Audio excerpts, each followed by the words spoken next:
आज हम बात कर रहे हैं उस अनादि शक्ति की जो संपूर्ण सृष्टि की रचयिता और पालनहार है। वे परम पिता परमेश्वर अनंत अविनाशी और सर्वशक्तिमान है। उनकी महिमा का गुणगान चारों वेद करते हैं। उनका स्वरूप इतना अद्भुत और असीम है कि उसे शब्दों में बांध पाना संभव नहीं है।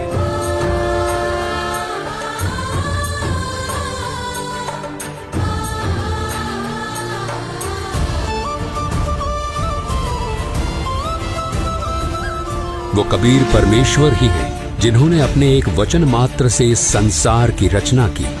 उन्होंने समस्त जीवों को और इस संपूर्ण ब्रह्मांड को उत्पन्न किया। उनकी लीला और सामर्थ्य इतना अद्वितीय है कि उनका वर्णन मानव बुद्धि से परे है। वे सर्वशक्तिमान परमेश्वर ही सब कुछ है। उनका अस्तित्व केवल धर्म ग्रंथों के पन्नों तक ही सीमित नहीं है।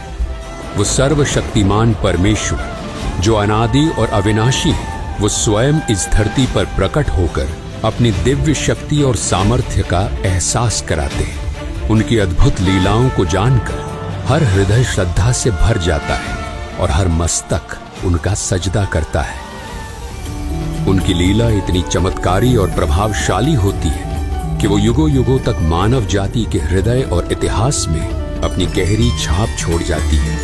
उनकी उपस्थिति सच्चाई, प्रेम और धर्म का ऐसा प्रकाश फैलाती है जो हर आत्मा को परमात्मा की ओर प्रेरित करती है।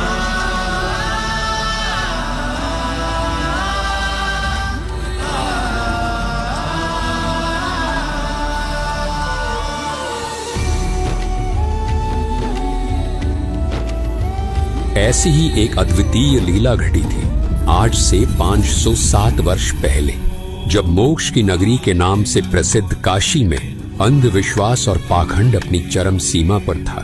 धर्म और अधर्म के बीच की रेखा मिटती जा रही थी क्योंकि कुछ स्वार्थी ब्राह्मणों के लालच ने धर्म को अपने फायदे का जरिया बना लिया था। आस्था और विश्वास को इस हद तक तार तार किया जा रहा था कि काशी के कुछ स्वार्थी पंडित हत्यारे हो चुके थे। काशी और उसके आसपास के क्षेत्रों में ये अफवाह फैलाई जा रही थी कि जो काशी में मरेगा वो स्वर्ग जाएगा और जो मगहर में मरेगा वो नर्क जाएगा। इस प्रकार जनता को धर्म के नाम पर भ्रमित कर उनकी भावनाओं, आस्था और विश्वास का शोषण किया जा रहा था। काशी के पंडे मानो स्वर्ग की टिकट बांटने वाले दलाल बन गए थे।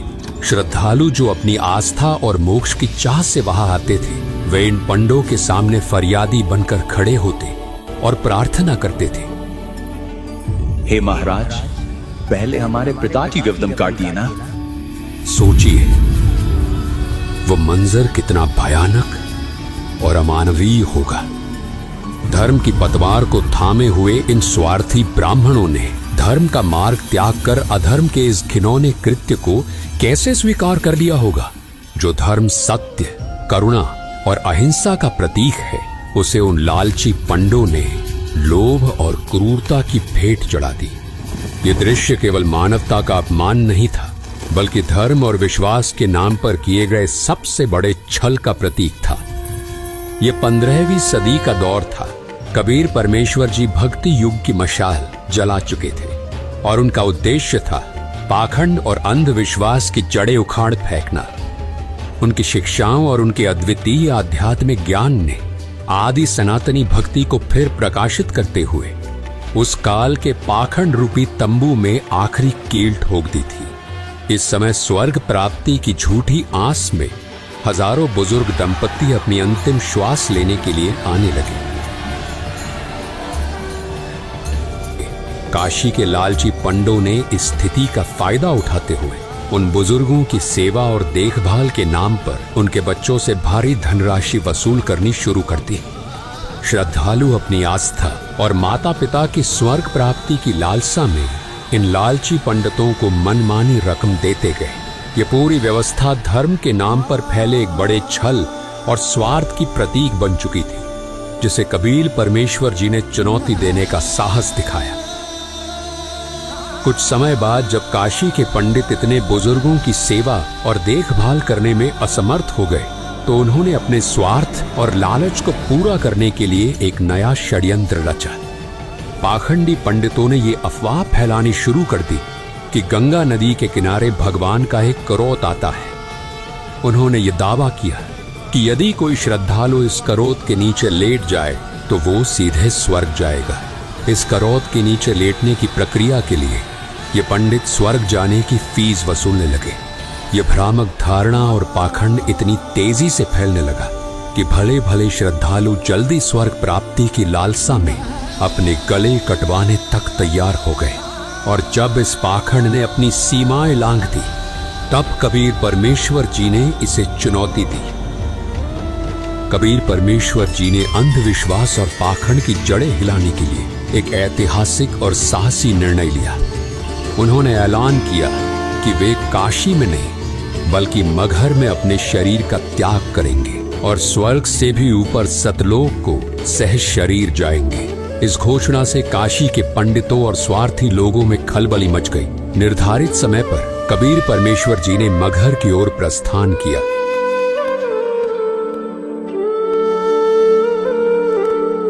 ये सुनकर काशी नरेश वीर देव सिंह बघेल अपने सैनिकों और पंडितों के साथ मगहर के लिए रवाना हो गए। मगहर पहुंचने पर वहां के शासक बिजली खान पठान, जो कबीर साहिब जी के शिष्य थे, वो भी अपने सैनिकों और मुसलमान लोगों के साथ गुरुदेव के स्वागत और अगवाई के लिए पहुंच गए। उन्होंने गुरुदेव को दंडवत प्रणाम किया। कबीर परमेश्वर जी ने उन्हें मगहर में शरीर त्यागने से पूर्व स्वच्छ जल से स्नान करने की व्यवस्था करने को कहा। गुरुदेव की आज्ञा पाकर बिजली खान पठान ने तत्काल ही राजमहल से स्वच्छ जल लाने की व्यवस्था शुरू कर दी। इस पर कबीर परमेश्वर जी ने बिजली खान पठान को कहा, राजमहल से जल लाने की कोई आवश्यकता नहीं, मैं नदी में बहते जल में स्नान करूंगा। बिजली खान पठान ने अपने गुरुदेव कबीर परमात्मा जी से प्रार्थना की, हे गुरुदेव, यहाँ पास में ही एक आमी नदी है जो भगवान शिव के श्राप के कारण बहुत समय से जल विहीन है। राजा की बात सुनकर कबीर परमात्मा जी मुस्कुराए और कहा, राजन, चिंता ना करो, मुझे उस नदी के पास ले चलो। नदी के पास पहुंचने पर कबीर परमात्मा जी ने नदी की ओर हाथ बढ़ाया, मानो उसे चलने का आदेश दे रहे हो। तभी नदी के अंदर कुछ दूरी पर जोरदार धमाके की आवाज सुनाई दी और जमीन के अंदर से एक विशाल जलधारा फूट पड़ी, जो आसमान की ओर ऊंचाई तक दिखाई दी।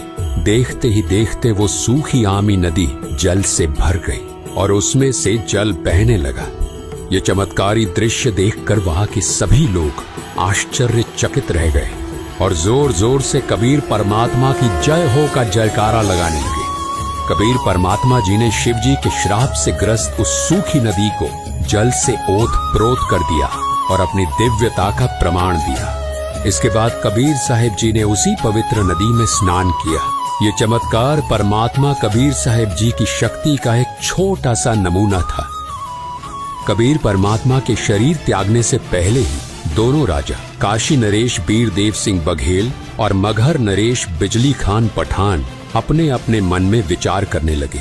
काशी नरेश वीर देव सिंह बघेल सोच रहे थे कि कबीर साहिब का अंतिम संस्कार हम हिंदू रीति रिवाजों से करेंगे, मुसलमान रीति रिवाजों से हम उन्हें दफनाने नहीं देंगे।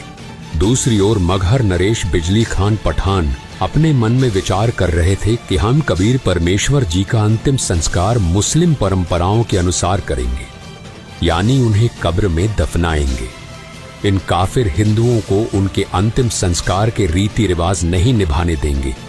दोनों राजाओं के मन में ये अंतर्द्वंद्व चल रहा था और वे अपनी अपनी परंपराओं के अनुसार कबीर साहिब जी के अंतिम संस्कार को संपन्न करने के लिए दृढ़ थे। ये स्थिति उस समय की धार्मिक कट्टरता और वैचारिक संघर्ष को दर्शाती थी, जिसे कबीर साहिब जी ने अपने पूरे जीवन में तोड़ने का प्रयास किया था। परंतु कबीर परमात्मा की लीला इससे भी ऊपर थी और उनकी दिव्यता ने इस विवाद को भी एक चमत्कारी मोड़ दिया। दोनों सेनाओं को आमने सामने खड़ा देख कबीर परमात्मा जी ने स्थिति को समझते हुए दोनों राजाओं से प्रश्न किया, राजन, ये कैसा दृश्य है? तुम दोनों के बीच ये युद्ध जैसी स्थिति क्यों उत्पन्न हो रही है? परंतु वे दोनों राजा वीर देव सिंह बघेल और बिजली खान पठान अपने गुरुदेव के सामने सिर झुकाकर खड़े रहे और कुछ नहीं बोले। जब काफी समय बीत गया और किसी ने कुछ नहीं कहा, तब पास खड़े एक मुसलमान सैनिक ने आगे बढ़कर कहा कि हे कबीर जी, हम आपका अंतिम संस्कार मुस्लिम रीति रिवाज से करेंगे। इन काफिर हिंदुओं को आपकी देह को हाथ लगाने नहीं देंगे। ये बात सुनकर एक हिंदू सैनिक भी आगे आया और कबीर परमात्मा जी से प्रार्थना करते हुए बोला, हे गुरुदेव, हम आपका अंतिम संस्कार हिंदू रीति रिवाज से करेंगे। इन मुसलमानों को आपके देह का अंतिम संस्कार उनके तरीके से नहीं करने देंगे। कबीर परमात्मा ने शांत और गंभीर स्वर में दोनों राजाओं और उनकी सेनाओं को संबोधित किया। उन्होंने कहा, तुम सब एक ही परमात्मा की संतान हो। धर्म, जाति और परंपराओं के नाम पर लड़ाई करना व्यर्थ है। हिंदू और मुस्लिम दोनों को एक साथ मिलजुल कर प्रेम और भाईचारे के साथ रहना चाहिए। यही सच्चा धर्म है। और मैंने तुम सबको 120 वर्षों तक क्या शिक्षा दी है? क्या मैंने तुम सबको ऐसे लड़ाई करना सिखाया है? कहाँ गए मेरे वो उपदेश जो मैं आज तक तुम सभी को बताता रहा कि हिंदू मुसलमान तुम दो नहीं हो, तुम सब एक ही परमात्मा की संतान हो। और आज तुम फिर वही खड़े हो। इसके बाद कबीर परमात्मा जी ने सभी को शांत रहने का आदेश दिया। कहा, यहाँ नीचे एक चादर बिछाओ। और जब मैं हक्के बक्के रह गए। सभी ने आकाश की तरफ देखा तो कबीर परमात्मा सशरीर सतलोक जाते दिखाई दिए। सभी उपस्थित लोगों के सामने जब चादर हटाई तो वहां केवल सुगंधित फूल बिछे हुए थे। उनके शरीर का कोई भी अंश वहां नहीं था। कबीर परमात्मा ने अपने दिव्य स्वर से सभी को संबोधित करते हुए कहा, हिंदू और मुस्लिम मेरे बच्चों, इन चादर और फूलों को आपस में बराबर बराबर बांट लो। इस प्रकार तुम सभी प्रेम और भाईचारे से रहना सीखो। उनके ये पंडितों, आज मैं मगहर से सहशरीर अपने धाम सतलोक जा रहा हूँ। तुम सब अपनी पोथियों और वेदों को खोलकर देख लो। मैं वही परमात्मा जो स्वर्ग से भी ऊपर सतलोक में रहता हूँ। उनकी वाणी सुनकर सभी लोग स्तब्ध रह गए। कबीर परमात्मा ने अपने सतलोक गमन से ये संदेश दिया कि परमात्मा की सद्भक्ति करने वाला साधक, चाहे कोई मगहर में अपना शरीर त्यागे या काशी में सच्ची भक्ति करने वाला, अपने उद्देश्य लोक को ही प्राप्त करता है। काशी में मरने वाला स्वर्ग और मगहर में मरने वाला नर्क जाएगा। इस भ्रांति को उन्होंने सदा के लिए मिटा दिया। कबीर परमात्मा ने अपने दिव्य चमत्कार और सद्भक्ति के उपदेशों के माध्यम से लोगों को धर्म और सच्चाई का मार्ग दिखाया। उनके इस अद्वितीय संदेश ने सभी लोगों को अपने वास्तविक स्वरूप और परमात्मा की भक्ति का महत्व समझाया। दर्शकों, आज उस पवित्र दिन को उन्हीं के स्वरूप बंधी छोड़ सद्गुरु रामपाल जी महाराज जी के सानिध्य में कबीर परमेश्वर जी के निर्वाण दिवस के रूप में मनाया जा रहा है। धन्यवाद।